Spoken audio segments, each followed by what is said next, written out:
Sud Radio Conseil de famille. Avec Domitis Invest. Choisissez Domitis Invest et investissez l'esprit libre avec des loyers sécurisés tous les mois, que votre bien soit occupé ou non. Bonsoir à toutes, bonsoir à tous, bonsoir Stéphane Boller. Bonsoir Olivier Daudet. Associé au sein du cabinet VIA. On va parler ce soir immobilier et plus précisément investissement immobilier avec cette question que Nicolas, qui habite à Bron près de Lyon, nous a laissée sur le site de conseil de famille. Alors c'est une question récurrente, hein. Est-ce qu'il vaut mieux acheter dans le neuf ou dans l'ancien, Stéphane? Oui, question récurrente dans nos métiers. Alors, c'est réellement une question intéressante. Et comme d'habitude, il n'y a pas de réponse toute faite, mais des éléments de réponse. Alors, on va défricher un peu tout ça. Comment se pose la problématique? Eh bien, en fait, la question se pose parce que, si j'ose dire, l'immobilier neuf est par construction plus cher que l'ancien. En fait, pour construire de l'immobilier neuf, il faut acheter de l'immobilier ancien, démolir l'immeuble qui se trouvait à cet emplacement et en construire un nouveau. On imagine donc bien que tout ça a un coût significatif. Ah, mais ceci dit, il y a des contreparties tout de même. Oui, si l'immobilier est plus cher au prix au mètre carré, il offre de nombreux avantages. 1. Les frais de notaire sont réduits. Ils sont d'environ 2,3% dans l'immobilier neuf, alors qu'ils sont de 8,3% dans l'ancien. Ça fait quand même 6% d'écart. 2. Il n'y a pas à ajouter de frais de transaction immobilière. C'est souvent entre 3 et 5% d'économisés. Ouais, total, ça fait même 10%. Hein.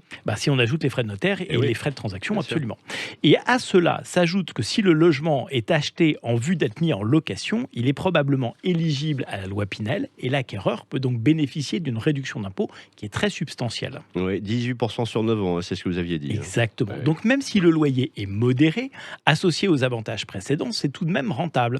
Surtout si l'on ajoute qu'il n'est a priori pas nécessaire d'y faire des travaux d'emménagement et qu'il y aura probablement moins de charges. Et Stéphane, s'il est acquis au titre de la résidence principale? Alors là, c'est probablement la possibilité de bénéficier d'un taux de TVA réduit à 5,5%. Ah, c'est un argument, la question peut réellement se poser. Hein. Oui, et en plus de ça, les logements neufs offrent des avantages de confort supplémentaires, meilleure isolation thermique et sonore, donc économie de charge, moins de mètres carrés perdus, donc pas de mètres carrés payés pour rien, et moins de charges d'entretien.